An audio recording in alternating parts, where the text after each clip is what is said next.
हमें हमारी हीरोइन दिखाई जाती है एलिस, जो कि तैयार थी और बहुत ही ज्यादा प्यारी लग रही थी। तब उसी के सामने बटलर खड़ा था। वो कहती है, ओ आप तो आज जल्दी आ गए बटलर। तो वो कहता है, यंग लेडी, मैंने ड्यू की बॉडी को वॉश कर दिया है, इसलिए आज आपको ये करने की जरूरत नहीं है। वो कहती है, क्या सच में? वो कहता है, हाँ हाँ बिल्कुल, वैसे भी मैं यहाँ पे बटर नहीं डाल चाहता, इसलिए मैं चाहता हूँ ये काम मैं रोज खुद कर दूँ। वो कहती है, लेकिन ये काम तो मदर ने मुझे खुद दिया था ना। वो कहता है, फिक्र मत करे, मैडम को पता नहीं चलेगा अगर आप उनको नहीं बताएंगी। वैसे भी मैंने पक्का काम कर दिया है, तो आप बस टेंशन फ्री हो जाएं। वो कहती है, अच्छा ठीक है, लेकिन फिर ठीक है, ये काम तुमने कर दिया तो ठीक है। तो वो कहता है, ओके, तो फिर आप थोड़ा रेस्ट कर लें और मैं बाहर जाता हूँ। और उसके बाद हमारी हीरोइन वापस से हमारे ड्यू के पास आके बैठ गई थी। वो कहती है, मेरे पास मना करने की कोई रीजन नहीं थी, इसलिए मैंने ओके कह दिया। लेकिन वो सोचती है, ऐसा लगता है उसको भी मुझ पर यकीन नहीं है, इसलिए वो चाहता है मैं ड्यूक से दूर रहूं।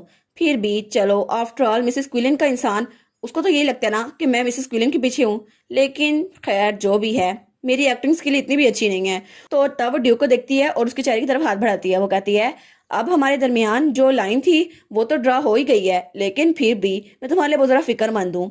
और मुझे पता है मुझे तुम्हारे साथ अटैच नहीं होना चाहिए, लेकिन फिर भी मैं तुम्हारे साथ अटैच हो गई हूँ। और बड़े प्यार से हमारी हीरो को देख रही थी। वो सोचती है, क्या अगर जब मुझे तुम्हारी मौत की खबर मिलेगी तभी मैं इतनी इनडिफरेंट रह पाऊंगी? तो अगर ऐसा ही है तो ये अच्छा है कि मैंने एक लाइन ड्रा कर दी है। फिर भी अब मुझे अकेले रहने से कोई डर नहीं है। तो वो सोचती है, बस क्योंकि मैं ड्यू के हाउस होल्ड को छोड़कर बहुत जल्दी यहाँ से जाने वाली हूँ, इसलिए मुझे फिक्र करने की जरूरत नहीं है, और मुझे तुम्हारे बारे में तो फिक्र करने की बिल्कुल भी जरूरत नहीं है। और तब ये बात कह के वो वहां से चली गई थी। तो ड्यूक अपनी आंख खोलता है। तो वो सोचता है, क्या उसने कहा कि वो मेरा महल छोड़कर यहाँ से जाने वाली है? लेकिन क्यों? तब उसे याद आता है जब उसने कहा था कि अडोल्फ, तुम्हें उसके साथ मुझे अकेला छोड़ना होगा ताकि मैं उसके बारे में अच्छे से जान सकूं। लेकिन वो सोचता है, मैंने कभी नहीं सोचा था कि मुझे उसकी फीलिंग्स का पहले दिन ही पता चल जाएगा। तब वो अपनी मुट्ठी बंद करता है और सोचता है, तो शायद वो शुरू से मिसेस क्विलन के ऑर्डर्स को भी फॉलो इसलिए नहीं कर रही क्योंकि उसे इस जगह को छोड़ के जाना था। लेकिन एलिस, आखिर वो इस जगह को छोड़ के क्यों जा रही है? यहाँ पे तो वो आराम से रह सकती है ना। लेकिन उसका असल मकसद क्या है? मुझे इतने दिनों से ये पता क्यों नहीं चल सका। और तब हमें अगले दिन का सीन दिखा रहता है और वहां पे बग्गी रेडी थी और हमारी हीरोइन वहां बैठकर सारी चीजें बहुत ज्यादा इश्तियाक से देख रही थी। वो कहती है, वाह, ये जगह तो बहुत ज्यादा खूबसूरत है। और वो सोचती है, मैं कैरेज में पहली बार बैठी हूँ ना, मैं तो बहुत ज्यादा एक्साइटेड हूँ। तो सीना कहती है, आप तो बहुत ज्यादा अच्छे मूड में लग रही है मैडम। वो कहती है, हाँ हाँ ऑफ कोर्स, मैं बहुत दिनों से बाहर नहीं निकली ना, इसलिए। तो वो कहती है, ओ मैंने सुना था आप अपने घर से बाहर नहीं निकलती और अपने होम टाउन से भी नहीं, आपके लिए बहुत ज़रा मुश्किल रहा होगा ना? वैसे भी आपकी शादी को ज़रा अरसा नहीं हुआ। वो कहती है, हाँ हाँ, क्योंकि मेरा इलाका जो था ना वो रूरल था और मेरे फैमिली के हालात भी अच्छे नहीं थे, इसीलिए मैंने मदर से परमिशन चाहिए कि आपके साथ बाहर निकलूं ताकि मुझे यहाँ का मौसम इंजॉय करने का मौका मिल जाए। तो सीना उसकी तरफ देखती है और वो कहती है, अच्छा ऐसा है। तो हमारी सोचती है, इसके एक्सप्रेशन तो डार्क हो गए हैं, शायद इसको ऐसा लग रहा है कि मैं एक ऐसी वाइफ हूँ जो अपने हस्बैंड की रिकवरी के लिए प्रे नहीं कर रही। लेकिन चलो जो भी है, मैं तो यहाँ पर खेलने के लाई हूँ ना, इसको तो यही लग रहा है। और तब वो लोग वहाँ टेंपल में पहुंच चुके थे। तो वो लोग बग्गी से नीचे उतरते हैं। तो हमारी हीरोइन वहाँ उस जगह को देखती है। वो कहती है, वाह, ये टेम्पल कितना जरा खूबसूरत है और ये तो बहुत ही ज्यादा बड़ा है। तो तब वहां पर एक पोप आता है। वो कहता है, वेलकम डचीज। तो हमारी हीरोइन कहती है, देखा, अभी इसने मुझे देखा और मुझे ग्रेट करने के लिए आ गया, क्योंकि मुझे नावल से पहले ही पता है टेम्पल नोबल्स के साथ बहुत ज्यादा काइंड है। और वो कहती है, हाँ हाँ, आपसे मिलकर बहुत ज्यादा अच्छा लगा सर। और वो कहता है, हमारा टेम्पल आपके लिए प्रेयर रूम सेपरेट कर रहा है, इसलिए मैं आपको गाइड कर रहा हूँ। और वो सोचती है, कॉमनर्स की बजाय हम नोबल्स को बहुत ज्यादा अहमियत दी जाती है क्योंकि हम लोग डोनेशन करते रहते हैं, इसी वजह से जितना ज्यादा हाई रैंक होगा उससे अच्छा ट्रीटमेंट मिलेगा हमें। तो सीना कहती है, एक्सक्यूज मी, क्या ये ठीक होगा कि मैं एक अलग प्रेयर रूम यूज करूं? क्योंकि मैं चाहती हूँ मैं दिल से प्रेयर करूँ ना, इसलिए। तो हमारी बहन कहती है, ऐसा लगता है वो कुछ और करना चाहती है, लेकिन चलो मुझे क्या है। और वो सोचती है, मदर इन लॉ ने कहा था मैं उस पर नजर रखूं, लेकिन मुझे रखने की जरूरत है भी या नहीं? तो वो कहती है, ऑफ कोर्स ही ना, आपको फिक्र करने की जरूरत नहीं है। वैसे भी अगर आप अलग रूम में प्रेयर करना चाहती हैं तो उसी में कंफर्टेबल रहें, मैं आपको फोर्स नहीं करूंगी। तो वो कहती है, थैंक यू अंडरस्टैंडिंग के लिए, मैं आपको बाद में मिलती हूँ। तो हमारी कहती है, हाँ हाँ ठीक है सीना। तो तब हमारी बहन सोचती है, फाइटिंग मिसेस कुलिन के खिलाफ तुम्हारा एग्जिट प्लान के लिए फाइटिंग। और तब वो एक रूम में पहुंच चुकी थी। तो वहां पर एक मूर्ति थी, एक स्टैचू। तो वो सोचती है, अच्छा प्राइवेट प्रेयर रूम इतना ज्यादा स्पेशियस होता है, लेकिन शायद यही प्लेस थी जिसको वो मेंशन कर रही थी। और वो सोचती है, ये स्टैचू कितना ज्यादा खूबसूरत है, बिल्कुल कैलियोस की तरह। तो तब वो ब्लश करने लगती है, कहती है, नहीं नहीं, मेरा स्टैंडर्ड ऑफ ब्यूटी ये तो कैलियोस बन के रह गया है, नहीं मैं उसकी बात नहीं करूंगी। और वो सोचती है, बस अपनी सेंसेस में वापस आओ, तुम ड्यूक के साथ ऐसे बातें क्यों कर रही हो, कितनी इडियट हो तुम। तभी वहां पर उसको एक बुक नजर आती है। वो कहती है, ओ ये बुक तो डिवाइन पावर्स के बारे में है ना। तो वो उस बुक को खोलती है और कहती है, इस बुक के अंदर तो नेस्ट्रोफिल्स के बारे में लिखा है, फर्स्ट पोप। और वो कहती है चलो मुझे दिखाओ कि इसमें जो रीडिंग है उसमें मेरे लिए क्या फ़ायदा है। तो बुक खोलती कहती है मैं इंट्रो को स्किप करती हूँ और आगे जाके पढ़ती हूँ। लेकिन वो उस बुक को पढ़ते हुए सोचती है ओ नो, ये क्या हो गया। तो तब उस बुक को बंद करती है, उसके ऊपर हाथ रखती है। वो कहती है प्लीज़ मुझे बताओ जो मैं पढ़ना चाहती हूँ। लेकिन बुक से कोई जवाब ही नहीं आता। वो कहती है क्या मैं कोई और बुक ना पढ़ लूँ। फिर वो कहती है नहीं नहीं, इसमें फर्स्ट पॉप के बारे में लिखा है तो इसमें इन्फॉर्मेशन बहुत ज़्यादा अच्छी होगी, है ना, मैं इसको पढ़ ही लेती हूँ। तब वो वहां बैठ जाती है और बुक खोल लेती है। वो कहती है चलो पढ़ तो लूँ मैं इसको। और वो कहती है वैसे भी कोई और जिसके पास सेम डिवाइन पावर हो, मुझे ऐसा कोई मिलेगा नहीं। लेकिन डाइवर्स सर्कल्स ऑफ विजर्ड में डिवाइन एनर्जी उनके डिवाइन विल के मुताबिक होती थी और जिसकी जैसी विल होगी वैसे ही वो माइनर वाउंड्स को हील कर सकता है। लेकिन सबके पास हीलिंग एबिलिटीज अलग अलग होती हैं। और वो सोचती है और बड़ी इंजरीज को हील करने का सिर्फ एक ही तरीका था कि पोप उसको इस्तेमाल करे और पोप के पास सिर्फ ये ताकत थी।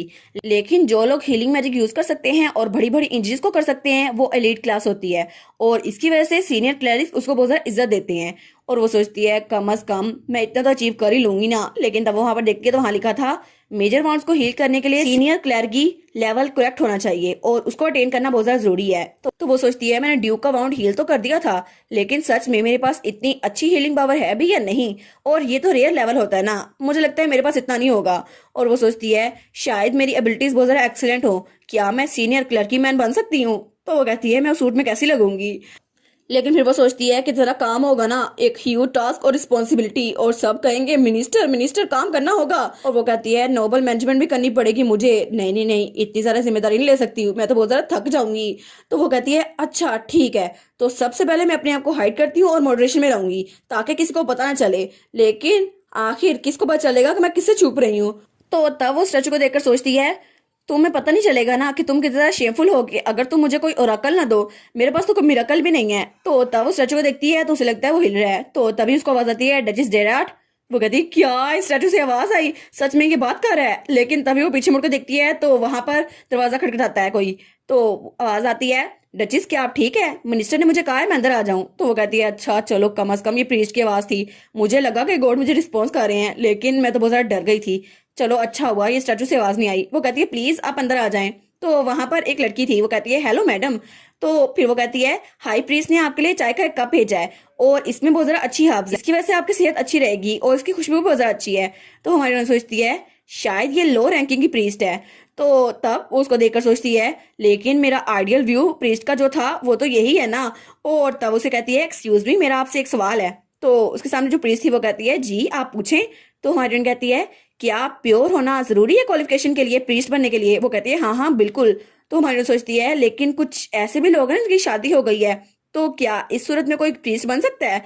तो वो कहती है वेल ऐसा कोई केस सुना तो नहीं है मैंने, लेकिन मे भी ऐसा हो सकता है। लेकिन पुराने वक्तों में एक लड़की थी जिसकी शादी हो गई थी, लेकिन इसके बावजूद उसकी डिवाइन पावर इतनी ज्यादा थी कि वो प्रीस्ट बन गई थी और वो तो बहुत ही ज्यादा क्वालिफिकेशन वाली थी। लेकिन इसके बावजूद भी मुझे नहीं पता कि उनकी ब्लेसिंग के हिसाब से कैसे कर सकते हैं, लेकिन शायद आपको बुक्स में कुछ मिल जाए। तो हमारी कहती है अच्छा तो इसका मतलब है आपके पास डिवाइन पावर्स हो तो इससे फर्क नहीं पड़ता आप शादीशुदा हैं या नहीं। तो वो कहती है जी जी बिल्कुल, क्योंकि गॉड तो सबसे इक्वली प्यार करता है ना। वो कहती है लेकिन फिर भी मेरी कोई एनिमीज नहीं है, लेकिन सच में मैं तुम्हारी थैंकफुल हूँ, कम अज कम मैं प्रीस्ट तो बन सकती हूँ ना। और वो सोचती है मुझे लगा था तुम्हारी इंटेंशंस अच्छी नहीं है, लेकिन चलो पोप के बारे में जो पता चला उसके बारे में ये तो अच्छा था ना कि मैं प्रीस्ट बन सकती हूँ। तो उसके सामने जो थी वो कहती है मैं मैनेजमेंट के रिकॉर्ड को हैंडल करती हूँ, लेकिन एक दोस्त के तौर पर मैं आपको असिस्ट कर सकती हूँ। तो हमारी कहती है क्या इनरोलमेंट डॉक्यूमेंट्स। तो तब वो उसके सामने डॉक्यूमेंट रखती है। वो कहती है जी बिल्कुल, ये क्लर्की इनरोलमेंट एप्लीकेशन फॉर्म है, अगर आपके दोस्त को इसको फिल करना है तो जल्दी फिल करके भेज दे। तो हरियन कहती है एप्लीकेशन। तो वो कहती है जी जी बिल्कुल, सबसे पहले इसमें उनको अपनी डिवाइन पावर के बारे में लिखना होगा और इन्फॉर्मेशन सेक्शन के बारे में, और उसके बाद हम उनके बारे में एक पावर टेस्ट लेंगे जिसकी वजह से हमें पता चल जाएगा उनकी पावर कैसी है। और उसके बाद हमें उनकी डिवाइन पावर जब कंफर्म हो जाएगी तो हम रजिस्ट्रेशन प्रोसेस को शुरू कर देंगे। तो हमारी कहती है थैंक यू सो मच, आपने मुझे इतनी डिटेल इन्फॉर्मेशन दी। और वो सोचती है इस तरीके से तो मैं एप्लीकेशन फॉर्म को फिल कर सकती हूँ। तो तब उसके सामने मेरी प्रीस्टेस कहती है ऑफ कोर्स आपको हमारी हेल्प की जरूरत थी, लेकिन आपके जो दोस्त है वो भी रॉयल फैमिली से है ना। तो हमारे उनके दिल में बात लगती है जाके। वो कहती है असल में वो तो मैं हूँ। लेकिन उसके सामने जो प्रिंसेस थी वो कहती है क्या मैं आपका नाम जान सकती हूँ। मेरा नाम है वायलेट। तो हमारी कहती है वायलेट कितना प्यारा नाम है ना तुम्हारा। और वो सोचती है डेफिनेटली मैं इसकी काइंडनेस के लिए इसको बाद में रीपे कर दूंगी। और तब वो भी उसको अपना नाम बताती है। वो कहती है मेरा नाम है एल्स डिराट और प्लीज़ मुझे तुम्हारे साथ दोस्ती करके बहुत ज़्यादा अच्छा लगा। और वो सोचती है ये तो मेरी बड़ी अच्छी दोस्त बनेगी जब मैं यहाँ पर इनरोल होकर आऊँगी। और इसी के साथ ये वाला पार्ट यहाँ पर ख़त्म। तो आप लोग बताइएगा आपको ये पार्ट कैसा लगा। प्लीज़ लाइक करिएगा, कमेंट करिएगा और शेयर करिएगा। और जो न्यू व्यूवर्स हैं काइंडली वो चैनल को सब्सक्राइब कर दें। और पिछली वीडियोस का लिंक आपकी स्क्रीन पर नज़र आ रहा होगा तो काइंडली उनको भी चेकआउट कर लें। Thank you so much.